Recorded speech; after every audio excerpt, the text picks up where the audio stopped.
Lammiileen Itoophiyaa Saudi Arabiyaatti murtiin du'aa itti murtaa'e irratti murtichi raawwatamuun akkuma itti fufee jira maddeen akka agarsiisanitti. Ashuma harkafuun kabajamtootaaf jaalatamtoota hordoftoota madda walaa miidiyaan gaafa hordursun oduu isin dhageessifna oduu wajjin anfalmata roroti. Lammiileen Itoophiyaa Saudi Arabiyaatti manni murtii du'aa itti murteesse irratti murticha raawwatamuun akkuma itti fufee jira. Festivaalii Ispoortii Federeeshinii Ispoortii Oromoo Kaaba Ameerikaa dorgommiin kilaboota jidduu gaggeeffamaa jiru akkuma itti fufee jira. Haaluma kanaan wal morkii kilaboota Itoophiyaa irratti kan hirmaachaa jiru Dambi Doolloon yookaan Urjiiwwan Lixaa wal dorgommii xumuraaf darbanillee guyyaadhaa kilaba kibba Itoophiyaa Konsoodhaan mo'atamuudhaan abbaa shaampiyoonii kan hoggaa ta'u. Dambi Doolloon ammoo lammaffaadhaan xumuruudhaaf dirqamee jira. Kunniin hangafoota oduutii gara oduu babal'inaatti isin deebisaa oduu wajjin anfalmataa rorooti.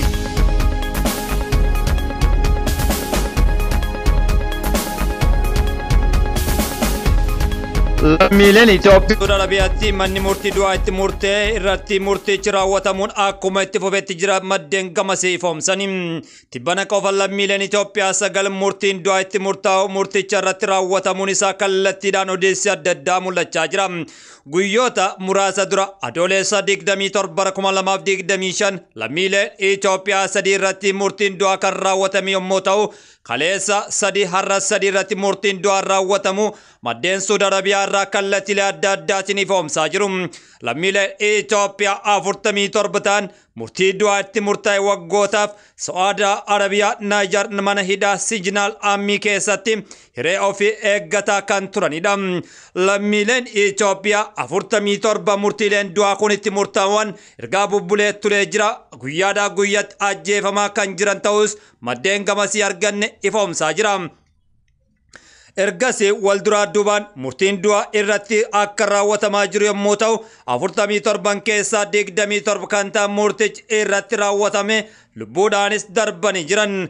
Lammiileen kunniinii fi maatiin isaanii yeroo dheeraaf mootummaa Itoophiyaa akka isaan baraaruuf dhaabbilee mirga namoomaa mootummaa Saudi Arabiyaatti dhiibbaa akka godhan lammiileen Itoophiyaa warri murtii du'aa itti murteeffame sagalee ta'uun waachaa turanii jiran. Lammiileen duuti itti murtaa'e kun daangaa Saudi Arabiyaa otoo seenaa jiran kan qabamanidha. Karaa seeraan alaatiin gara Saudiitti wayitii imalan dabarsiistota yookaan immoo warroota humnaan bulchaniin nama seeraan alaatiin qoricha sammuu nama adoochu dirqiin erga baafachiisanii boodattidha.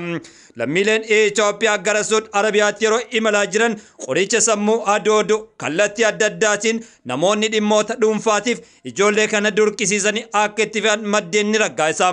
Garuu immootu dhimmichi faallaa ta'uudhaan adabbii seena qabeessaa fi ilma namaa irratti raawwatamne Saudi Arabiyaan ilmaan kanarratti raawwatte jirti. Godaannisa golgolaa'ee lammiilee 47 lammiilee Itoophiyaa sadarkaa kanaan ga'uun immoo waan nama qaanyisuudha. Lammiileen kunneen waan baachifamaniif turuuf kanaanis wal qabate meeshaaleen isaan baatanii deeman qorsa sammuu nama qoricha sammuu nama adoochu ta'uun ergasii mana hidhaatti dhagamuun ibsame jira. Ofirraa falmuuf immoo hiree akka hin argannes eeranii jiran. Afaan Arabaa beekuu dhabuun ofirraa falmachuuf akka hin dandeenyes taasisee jira jedhu. Murtiin gurguddaan du'aa ilmaan Oromoo fi lammiilee Itoophiyaa 47 yeroodhaa yerootis dabalaa jira. Amman tana namoonni 27 lubbuun isaanii ba'uu isaa maddeen gamasiin ni eeram. Festivaalii Federeeshinii Ispoortii Oromoo Kaaba Ameerikaa akkuma itti fufee jira. Festivaaliin Ispoortii Federeeshinii Ispoortii Kaaba Ameerikaa guyyaa kaleessaas itti fufee jira. Festivaaliin ispoortii kan irratti gareewwan kubbaa miilaa garagaraa gidduuttis wal morkiin adda addaa taasifamee jira. Haaluma kanaan tapha Toronto Oromiyaa fi qeerroon Atilaantaa gidduutti taphatameen Torontoon Oromiyaan qeerroo Atilaantaa galchii 3-2dhaan injifachuun olaantummaadhaan goolabee jira.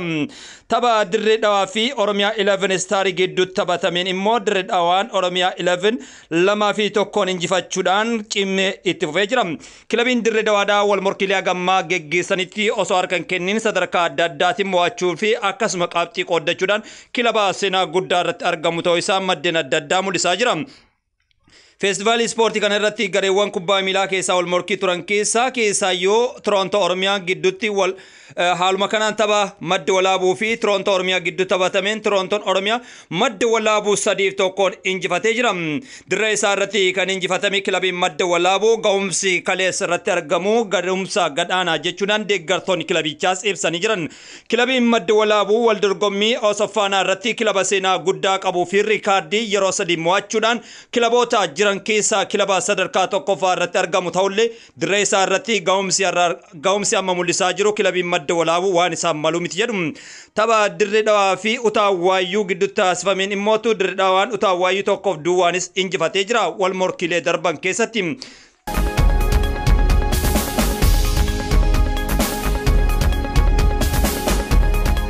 Biiroon nageenyaa fi tasgabbii naannoo Tigraay hidhattoonni humna addaa bilisummaa uummata Tigraay abuutaan naannoo Milezaata jedhamu buufatee irratti haleellaa raawwachuu himee jira. Biiroon kun ibsa Kamisaa Adoolessa 24 bara 2017 kenneen haleellaa kanaan miseensi tokko ajjeefamuu isaa beeksisee jira. Hidhattoonni kunneen naannoo Tigraay Affaar waliin daangeffamtu keessa socho'uun akka jiranis himamee jira. Yeroo baay'ee Harazirat yookaan lafa bilisa jedhamuun waamamu garee humnoota Tigraay irraa addaan ba'anii jedha. Hidhattoonni kunneen naannoo Affaaritti of gurmeessuun murna abuutaa Dabratsiyoon Gabra Mikaa'eliin hoogganamuu fi ajajoota humnoota Tigraay murna kanaan deeggaraman buqqisuuf akka qabsaanis himee jira.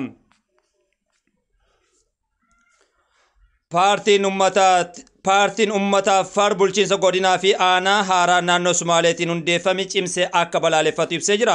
Paartichi ibsa baasee manni maree mootummaa naannoo Sumaalee yaa'ii tibbana taa'een aanaalee haaraa 14 fi godinaalee haaraa 4 raggaasisuun isaa yaadachiiseera. Paartiin ummata Affaar dhimmicha madda irraa qorachuu fi yeroo gahaa akka fudhate ibsuun adeemsi naannoo Sumaalee heera mootummaa faallessuu akka ta'es ibsee jira. Caaseffamni haaraa naannoo Sumaalee daangaa naannoo Affaar kan sarbee fi lafa naannoo Affaar kan fudhate akka ta'es ibsee jira. Adeemsi kun walitti bu'iinsa hamaa naannolee lamaan gidduutti akka hordofsiisu akka ta'es akeekkachiisee jira.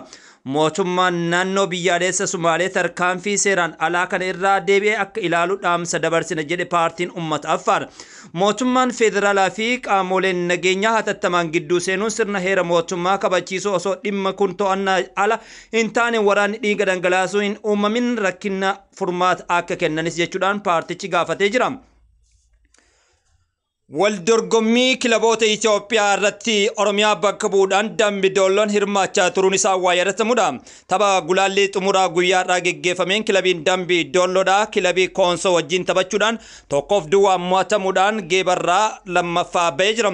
Kilaboonni kunniin morkiin isaan geggeessaa turan morkii hawwataa ta'ullee kilabiin Dambidooloodhaa taphoota hedduu mo'achuudhaan sadarkaa xumuraa irra ga'ullee guyyaa har'aa kilabii Koonsootiin mo'atamuudhaan abbaa shaampiyoonii kan ta'e kilabii Koonsooti. Liigii olaanoo Itoophiyaa keessatti kan hirmaachaa jiru kilabiin Dambidooloo ga'umsi inni mul'isaa ture hedduu nama gammachiisachuudhaan deeggartoonni kilabichaas yaada isaanii dabarfatanii jiranii kan dhageeffachaa turtan gara madda olaanoo miidiyaatiin waan nu dhageeffataniif galatooma laayik sheer gochuudhaan maamiltoota keenyaan ga'a.